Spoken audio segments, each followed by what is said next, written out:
So our next speaker is joining us from the University of Maryland Eastern Shore, Abhijit Nagchaudhuri. Close enough. I butchered that, but he said his students refer to him as Dr. N. So when we get to the Q&A session, you feel free to do that. I just want to say that we're taking a little shift. So we're talking about automation and robotics. Young-Lok talked about UAVs. We're now going to shift gears a little bit and talk about remote sensing. And what I've asked these two speakers, Abhijit and Raj, our next speaker, is to talk about engineering developments and then talk about engineering examples from the field. So you'll see that in their two presentations. So take it away.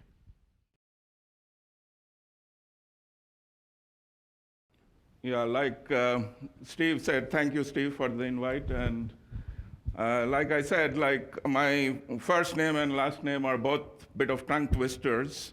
So what I tell my students, if you are phonetically challenged, I'm Dr. N. But if you want to take it up as a phonetic challenge, I'm Abhijit Nagchaudhuri. So it's one of those two. And so we are in the Eastern Shore, and a bit of geography lesson there. So it's in the Delmarva Peninsula, and most of the things that are common there are chicken, and if you know about it, and the corn that feeds the chicken. And what I'm going to be talking about is the title of one of my proposals. My students are good at coming up with acronyms, so this is aerial imaging and remote sensing for precision agriculture and environmental stewardship. But I'm generally going to give you an overview of what we have been doing related to precision agriculture. So there are lots of collaborators here, and the first name that appears as the collaborator is my wife's name, Dr. Madhumi Mitra. And there's a history behind how I got into precision. I had nothing to do with agriculture. My background is in robotics and computer vision and control systems. And somehow or the other, you know, where the forces, the dynamic of the forces end up when your wife is a botanist and her dean wants you to work in an area which is close, which we can collaborate on. So these are three pictures. One is of a radar, one is of a Hubble Space Telescope looking up into the space, and the third is of a MRI system. These are all remote sensing devices. So remote sensing is a very, very broad field. And of course, what we are primarily going to talk about in this is remote sensing applications in earth sciences and agriculture in this particular talk. And this is the Landsat 7 ETM bands, if you are familiar with them. Those are these are all in the visible spectrum. This is the NIR, which is slightly outside the visible spectrum, which is 770 to 900, around that. We have recently started doing some work in thermal imaging, which is, of course, not reflectance, but it is more of the emission spectrum. So this is what I originally started doing when I got into UMES. Mostly, I was setting up the robotics lab. We have cameras out there, which actually helps the robot see where the objects are, and I was doing vision-based manipulation, and I was doing some controls work as well. And of course, this has some bearing with remote sensing. In some sense, just like the remote cameras are feeding the robot with the information, we are going to be looking at remote sensing information from aerial imagery.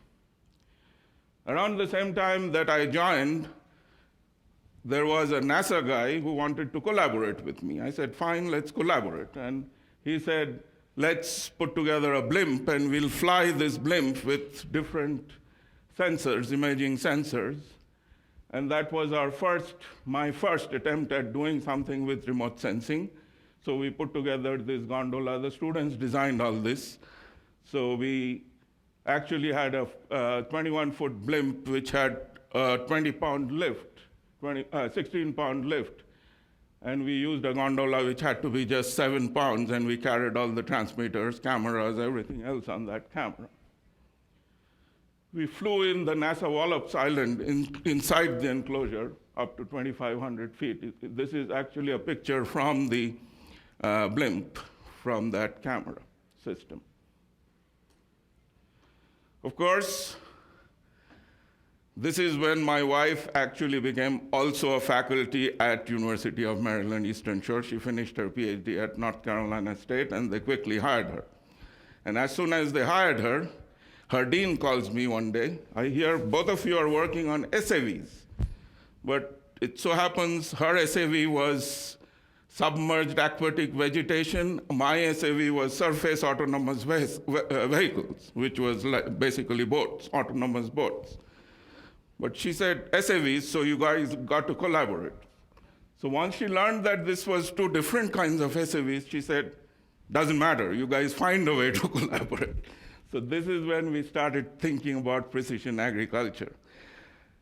And I wrote a proposal called Environmentally Conscious Precision Agriculture, a platform for active learning and community engagement. That time it was CS3s, which is now NIFA. And we got funded. It was more experiential learning kind of project with a research component to it. As we all know, precision agriculture, this is, Raj is right here. He is an expert on precision agriculture. I'm pretty sure he's going to cover some of that. So I'm not going to go into the details of what is precision agriculture, but it's basically right input, right amount, right time, and right place.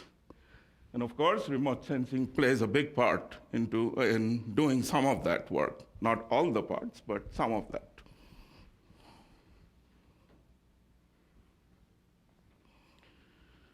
So these are some of the things that we started doing with the Precision Agriculture project. Fortunately, at UMES, our engineering program is integrated with the aviation program. So we have pilots on board.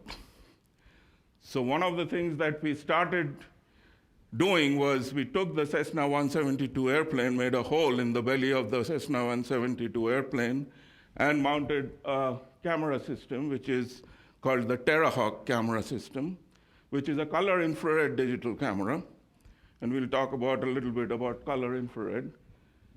And we started doing some of the flights over our agricultural fleets with that system.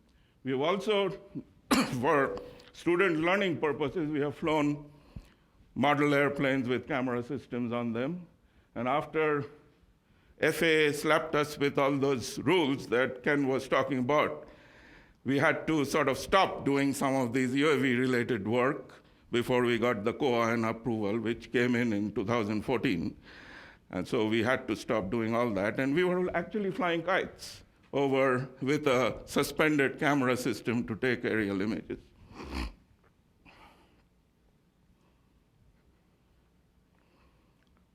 So around this time, I tweaked my Blimp project into Airspaces project.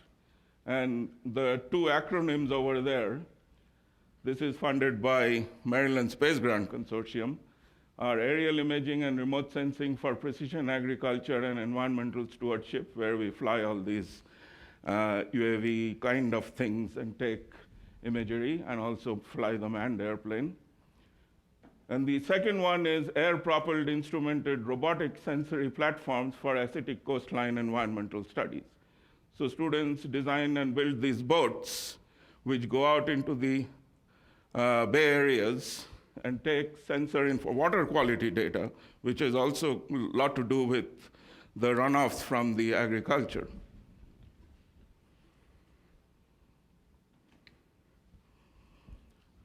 So this is where, like our previous speaker was talking about, once you take an image from one of these apparatus, the image has to be georeferenced. This is one of our 50-acre fields. And the georeferencing of the image is placing the image exactly at the right place on the orthorectified base image so that each pixel on this image now is georeferenced and has a GPS value associated with it so that you can give a student a GPS unit so that he can walk over there and find out as to what is going on over there.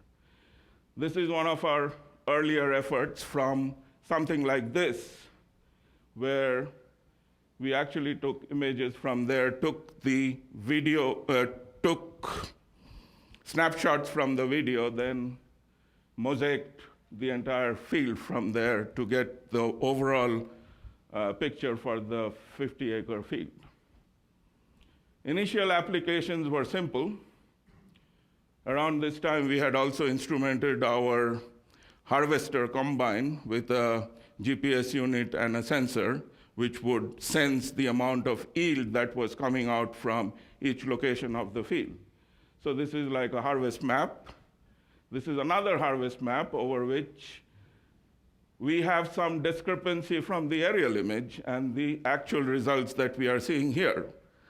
And as we investigated as to why, it turns out our combine operator did not know that when you have the head down and you go over the place that you have already harvested once, it thinks that there is zero harvest from there, so it sort of put that line, which says there is no harvest coming out from there. But just before harvest, we had taken aerial images, and the aerial images never showed those. So there was proper crop growing there. So then we could go and talk to the farm manager and tell him that this is what is going on. You guys have to be a lot more careful when you're harvesting. Once you have harvested one particular area, you have to take the sensor head up so that it does not show that as zero yield area. So this is some of the fun stuff that was going on. Students were getting excited while doing this. This is around the time, I think we have a little time, our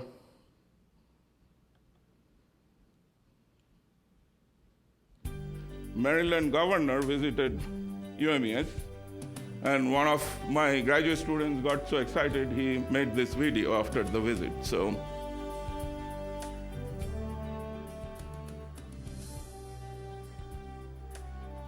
we actually had a course which was open to all majors, science, technology, engineering, agriculture, mathematics majors, where we actually taught them GIS, remote sensing, all of those kind of things.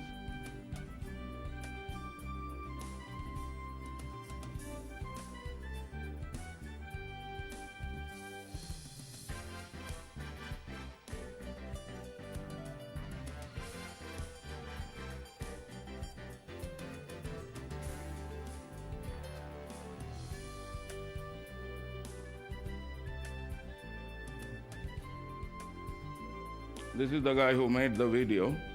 He was a bachelor's from Boston University. He was excited about working with UAVs on our campus.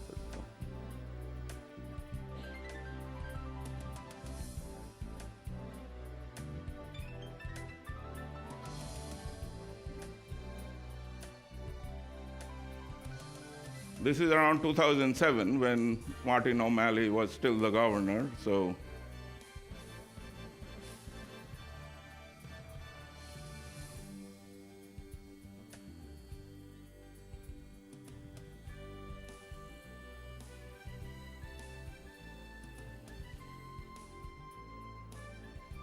Incidentally, we are a very small school. Like, we are not College Park or Cornell or UC Davis or, for that matter, West Virginia University either. So we are some graduate student challenge to an extent. This is my NASA collaborator. Okay, full throttle. This is UAV, or so to say, remote control device that this student actually designed with the help of the NASA collaborator. This guy is my current PhD student. Our family-owned farms, we were able to increase funding from our BidCo. We were able to increase cover crop. This is the voice of your previous governor of Maryland. Technology that's coming out for the precision farming and the other important things you're doing, marrying aerospace and GIS and the best practices that farmers already inherently know and that so many do, putting them all together and being able to also show how we can create jobs with this and increase crop yields is really some phenomenally important work.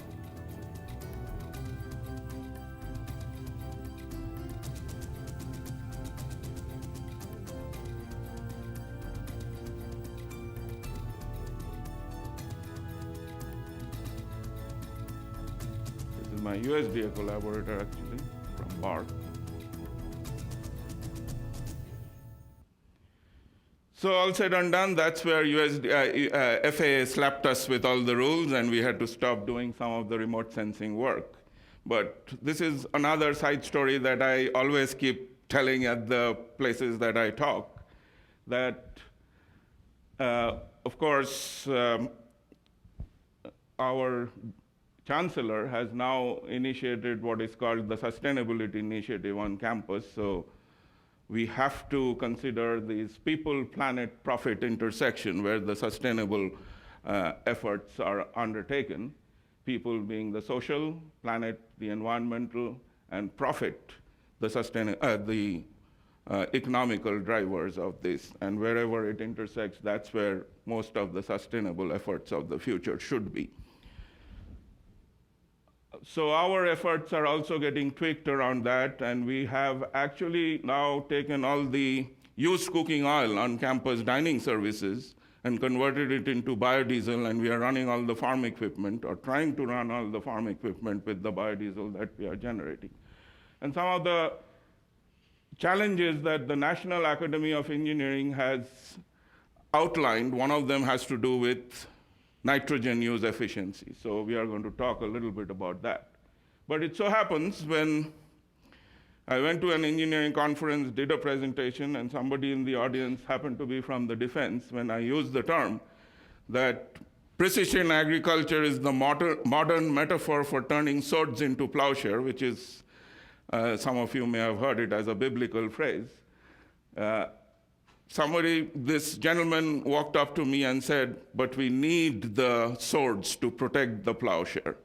So I said, no, I'm not talking about taking away defense money and putting it into agriculture. What I'm saying is, let's define defense this way, a more broader emphasis on how we spend our money. D for disease prevention, E for energy, F for food, E for environmental, and S, of course, for national security, and E for education. So that probably sat a little better with him when NS was there included in the framework in which we have to spend our money. So this is our TerraHawk camera, which is mounted on the manned airplane that we fly. And this TerraHawk camera is where when the sunlight comes in, this is the reflectance of the sunlight that you are capturing with the camera. So it gets divided into red, infrared, and green and blue. And we have 3 CCD arrays which captures all that. And then we generate what is called the NDVI, Normalized Difference Vegetation Index, which takes the NIR band, subtracts it from the red band, and divides it by NIR plus red. That's a measure of crop health.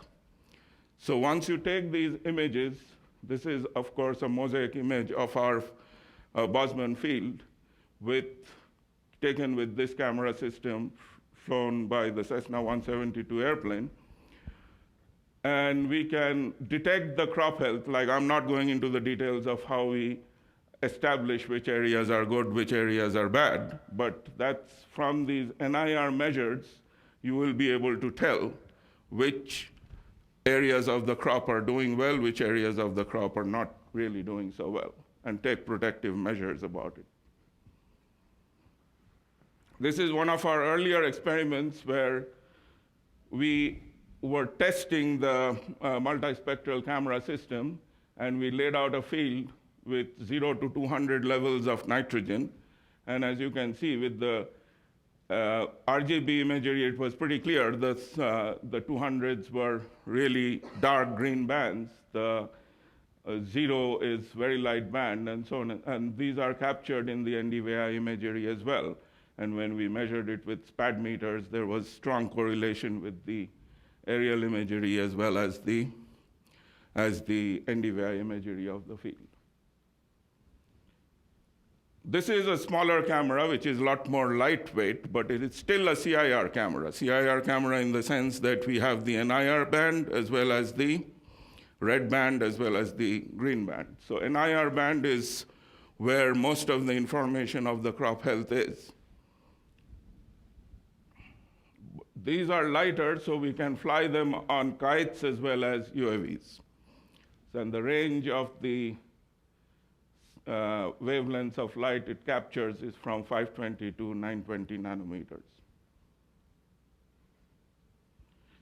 This is another field experiment for one of our graduate students who actually split our field up into management zones and put different densities of seeding. And these were images which were captured from that field using this suspended system from kites. It so happens this kite base, NASA calls it Aeroport, and they claim that they built it they have a patent on this. So we work with NASA using their Aeroport system when we fly these kites. Our latest project, funded by NIFA, has to do with field experiments to study nitrogen use efficiency and water use efficiency, field experiments with on-the-go prescription-based variable rate application, remote sensing with UAVs and other platforms to support field experiments. And we'll talk a little bit about the wicket problem in Delmarva Peninsula that we are trying to solve with all this. We are working with Pioneer, not Monsanto this time, unfortunately. Pioneer has come up with drought-tolerant corn seeds, so we are studying regular corn seeds and drought-tolerant corn seeds with some of our experiments with regard to water and nitrogen use efficiency.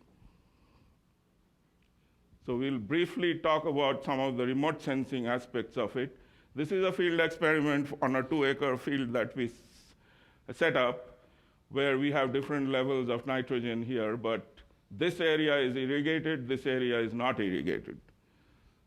So, and these are thermal images which shows clearly that the irrigated region is colder, non-irrigated region is much warmer, and we are planning to do UAV studies with and work on what is called crop water stress index. That's a growing field with thermal imagery.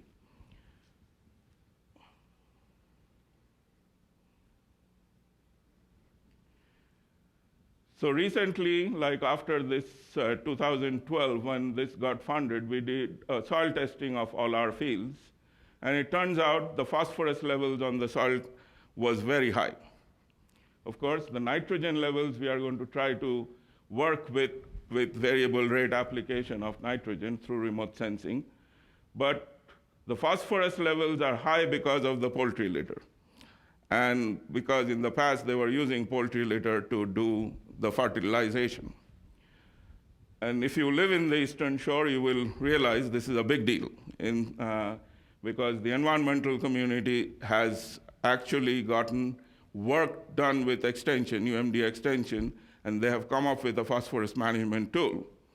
And that phosphorus management tool will prevent all the farmers to be applying poultry litter as fertilizer. But the farming community has protested, and the previous governor did not take any action on that because there was value conflicts, as you say, the wicket problem in the Eastern Shore. There's uncertainty there, and there is value conflict between environment and the farming profits. So what we have come up with is, of course, a solution which is a little more expensive, but potentially that could be the solution for the Eastern Shore area. What we do is we use what are called Optrex sensors, which are, once again, active sensors. These are not passive sensors. It shines its own light on the plant and gets the reflectance back from the plant. And we shine lights of 670 nanometers, 730 nanometers, 780 nanometers, and we get measures of NDVI as well as NDRE, which is a measure of crop biomass and nutrient stresses. As we have seen here, the NIR, the plants, healthy plants reflect all the NIR, but the stressed leaves absorb some of the NIR, which is why these are measures of crop health and crop biomass. So what we are doing here is basically we have instrumented one of our sprayers with these optical sensors. It's spread throughout the boom. And as it goes over the field, it senses the nitrogen needs of the crop and applies appropriate amounts of fertilizer. Only nitrogen fertilizer, because the phosphorus part of it is already taken care of. Which is why I'm calling it not so remote, but it's still remote sensing. You're close to the soil, but you're taking, this is real time. Like what we do is, of course, we grow soybean and corn one after the other. The soybean fixes some nitrogen in the soil, so we do not apply fertilizer right in the beginning. The crop grows till V4 and V6 stage of the crop growth, and that crop itself becomes a measure of how much is the nitrogen need of the crop. So when you go over the field with these Optrex sensors attached to the spray boom, you actually sense the crop health and apply the appropriate amount of, there's a control system working there with a PID controller, and it applies the appropriate amount of nitrogen.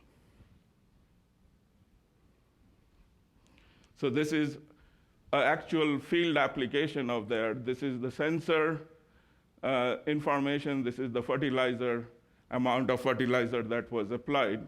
And as you can see, wherever it's green, the sensor was reading that the crop was doing well.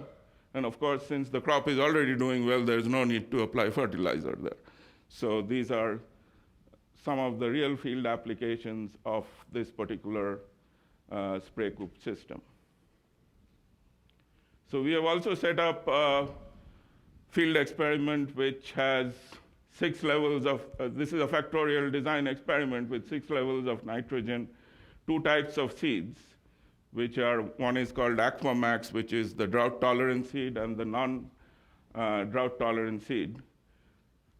And 3 levels of irrigation. We wanted to have 3 levels of irrigation there. So 1 level of irrigation would be complete irrigation, 1 would be only in the reproductive stage of the crop, and 1 would be just rain-fed. But it so happened in 2013, Mother Nature was not in our favor. Every time the soil moisture level went down below the level that we wanted the irrigation to turn on, Mother Nature turned its own irrigation on. So these are the rain events. And we have monitored all that with our weather station. And it turns out 2013 was really a good year, as opposed to 2012, when we had a very big drought and when we wrote that proposal. So those are some of the things that you have to be aware of. So 2014, finally, we got the FAA approval for flying UAVs on campus. And of course, the permission is still for small UAVs on campus. And we are not allowed to fly outside the campus for some reason at this stage. So we have specified which field we are going to work on and all of that. I have to talk to Ken to find out as to what are the other games to play with FAA to get more permission with the bigger UAVs, but it's a big deal. We got the COA approved and everything. It took about 1.5 to 2 years before we got through with this process. So this is a mission planner map in which we have said the UAV should fly. This is a fully autonomous UAV that we want to fly through these GPS locations. This is right over a field experiment.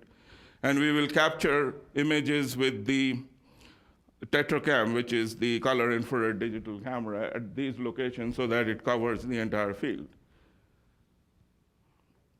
So this is one of the images that the UAV took. This is the other, this is the other, this is the other. As you can see, it covered the entire field. When we mosaicked it, we could get the, and in the, if you go back 3 or 4 slides, we told you we had 6 levels of nitrogen. This was the field experiment which we did. Like the white areas are where there is no nitrogen, and this is all color-coded with the nitrogen levels.